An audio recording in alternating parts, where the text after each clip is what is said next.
Welcome back to We Want Picks. I'm Artem MMA, and in this video I'm going to be talking about Bellator versus Rizin 2, which is going to be taking place at 11 PM Eastern Time on Saturday. Now that means it's going to be on during or straight after the UFC 291 card, so you've got more fights to watch on Saturday. You've got the UFC pay-per-view as well as Bellator versus Rizin. It should be pretty good. There is only 5 fights on the card like they did for the New Year's card, but like the New Year's card, it is actually going to be building into a Rizin card, so a Super Rizin card as well as this card as well. So you've got a lot of MMA to be watching this weekend. Now it should be pretty good. I think the highlight of the card is definitely the main event, but aside from that, it is going to be Bellator's vacant flyweight championship because they just introduced the flyweight weight class. You got Makoto Shinryu taking on Kyoji Horiguchi, and they are both going to be fighting for that vacant belt to determine the first ever Bellator flyweight champion. Now before we do get into my predictions, because I will be predicting all 5 fights on the card, we do have the We Want Picks premium membership, which is just over there, and everything you can get access to is just below me there.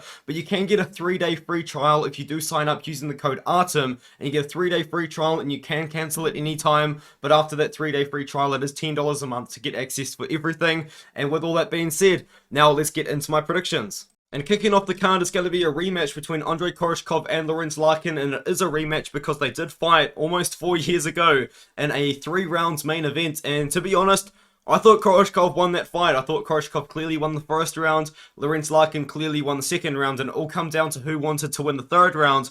And Andrey Koreshkov, I thought he won that fight with the wrestling in the third round, because Koreshkov went out there and for about 4 minutes in the last round just controlled Lorenz Larkin with the wrestling. He did no damage, but Lorenz Larkin the whole time did no damage in the wrestling defense either. So I thought that Koreshkov should have won that fight. He won the first round by knocking down Lorenz Larkin with a spinning wheel kick, which was awesome. Lorenz Larkin hurt him and knocked him down as well in the second round. I believe he knocked him down twice. One of them was with a knee in the clinch. And then in the third round, Koreshkov put the wrestling boots on and won the fight that way. But since then, they've gone their separate ways. They've both gone on pretty good, impressive win streaks. Koreshkov fighting for a few various promotions, including Bellator and also AMC Fight Nights Global afterwards. But Koreshkov is a very good striker, and he's a very good striker from range, and that's how he gets most of his work done. He has trained under Alexander Shlemenko for a very long time now. He's very, very close with Alexander Shlemenko. In fact, he named his son Alexander after Alexander Shlemenko, and they both have pretty similar fighting styles where they both like spinning attacks. Andrey Koreshkov loves to throw spinning wheel kicks. He loves to throw spinning wheel kicks to the head and spinning back kicks to the body as well. In fact, he did win a fight recently by spinning wheel kick to the body, spinning back kick to the body against Chance Rencountre, which is a very good win. Former UFC fighter is Rencountre, but so is Lorenz Larkin. He's also a former UFC fighter. He was coming off a win over Neil Magny before he got signed into Bellator, and recently he's been on a good run himself. You know, he got a very, very impressive knockout of Magomed with an elbow, a brutal KO as well. Very, very good win from him. But Lorenz Larkin is also a very good striker. It's going to be a striker versus striker matchup. And Lorenz Larkin has a pretty good style to beat Andrey Koreshkov, to be honest, because Koreshkov needs range, he needs distance to do what he wants to do, because he loves to throw a lot of kicks, he loves the spinning kicks, he does throw jumping knees as well on occasion, but he loves kicks, and he loves to spin. And Lorenz Larkin is a guy that when he strikes, he actually pushes forward a lot, and Koreshkov is going to be probably the one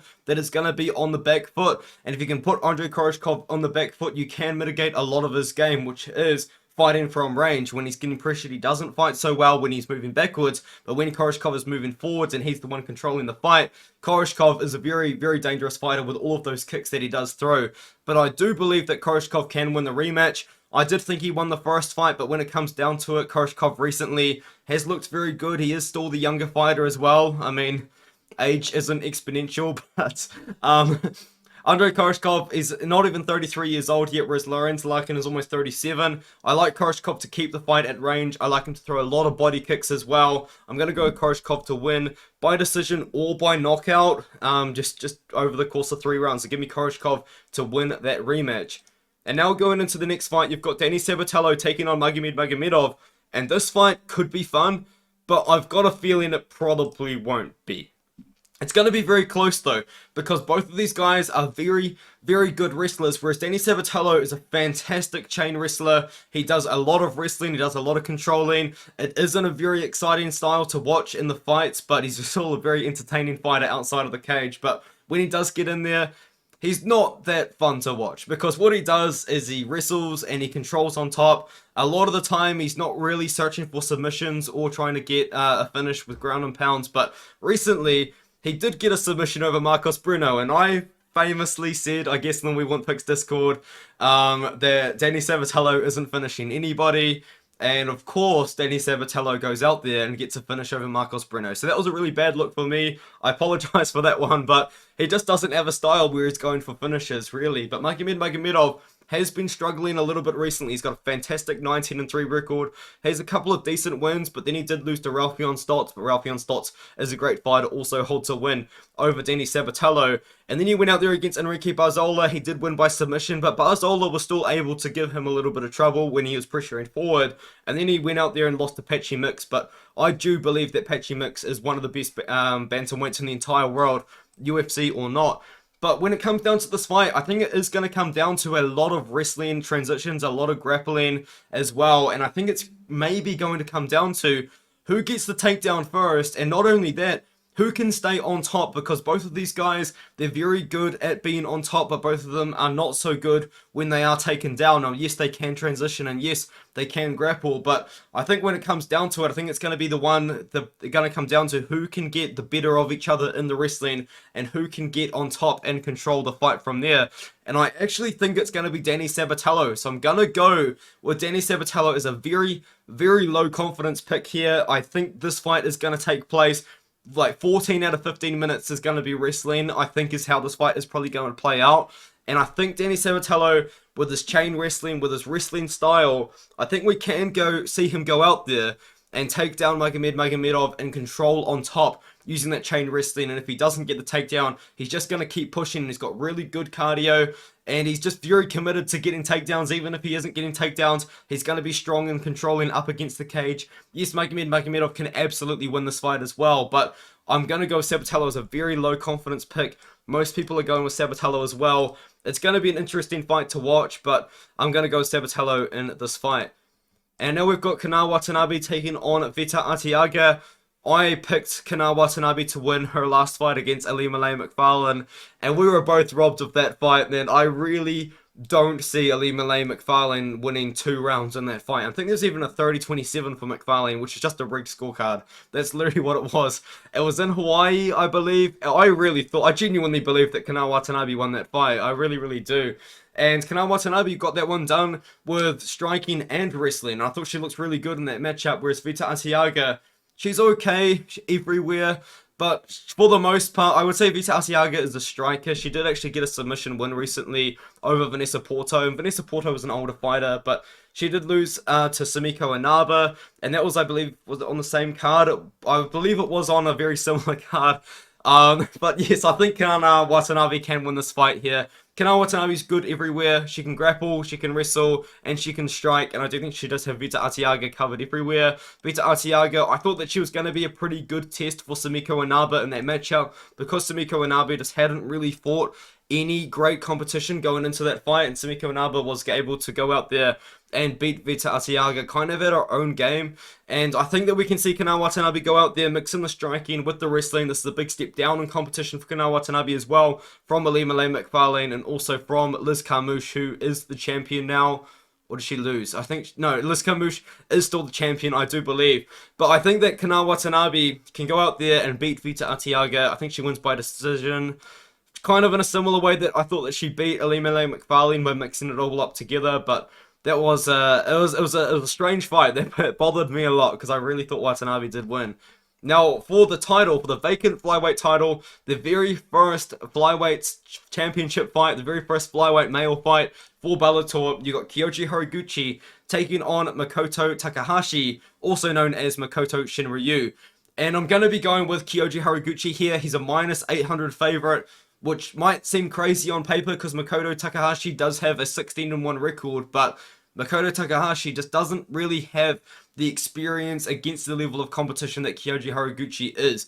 Kyoji Horiguchi is a fantastic fighter everywhere. Like, he can really get it done in the striking and the wrestling and the grappling, whereas Makoto Takahashi, He really is a pure wrestler and grappler. He's very, very good at backpacking opponents. It doesn't really seem like he's got a very good submission game because he does only have 4 submission wins and 16 wins, and most of them are by decision. But he submitted Diego Paiva, and I believe Diego Paiva was a Damian Maia protege, and he went out there, submitted him in a very, very cool submission as well. They were rolling around for ages. I know it says 20 seconds into round 4. That was a very impressive win, the way that it was pulled off.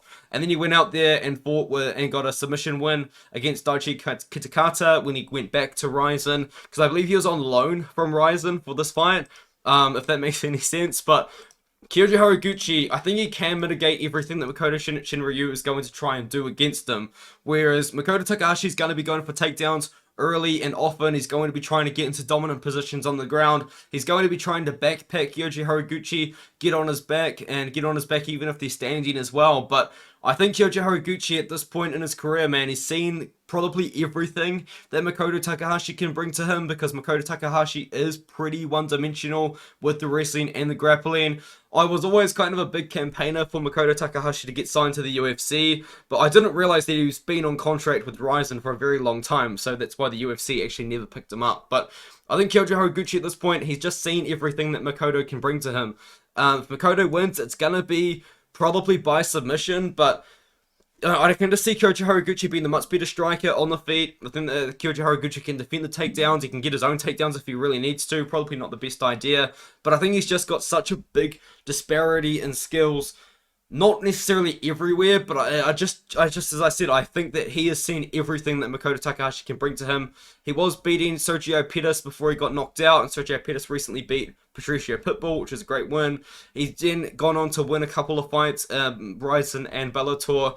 I just believe that Kyoji Horiguchi is going to win this fight. I think he gets it done over Makoto Takahashi in this matchup and becomes the first ever Bellator flyweight champion, and potentially the only Bellator flyweight champion, depending on what happens, because it seems like Bellator is going through a lot right now with getting sold, and potentially a lot of rumors are going around, but it's going to be interesting.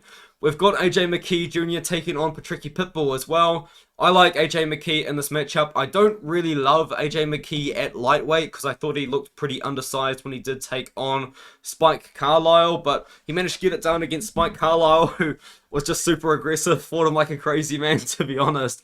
But Patricky Pitbull, former champion, he got the belt that his brother vacated. I believe it was when he took on Peter Quilly in the rematch, but then he lost to Usman Magomedov, who then is now the champion. But AJ McKee, probably the best example of Bellator building up a star. Bellator did this with AJ McKee. They signed him as an amateur, built him up over time, just giving him better competition over time, and eventually made him 18-0 at one point with a win over Patricio Pitbull. And that is what Bellator tries to do with almost all of their cards. You always see guys that are undefeated taking on guys that they're meant to beat. And AJ McKee Jr. is like an example of them getting it perfect, because they ended up turning him into a bit of a superstar with a fantastic undefeated record. He did end up losing to Pitbull.